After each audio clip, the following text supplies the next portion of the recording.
ktha khlieh jonga.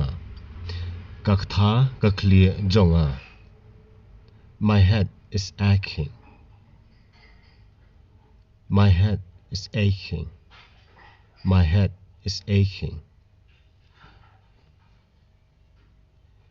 Balay khlieh jong phi ktha.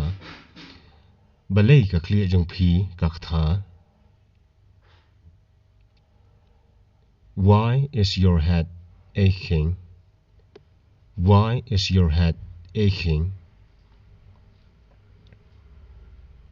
Namar nga klem yo thia baro shimet. Namar nga klem yo thia baro shimet. Because I didn't fall asleep the whole night. Because I don't fall asleep the whole night. Phile ayu baro shimet. Phile ayu baro shimet.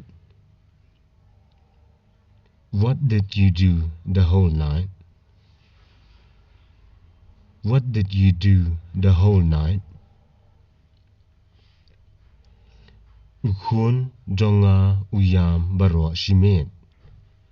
Ukhun jonga uyam baro shimet. My son cried the whole night. My son cried the whole night. Balay uyam kumtaman mien. Balay uyam kumtaman mien. Why is he crying like that at night? Why is he crying like that at night?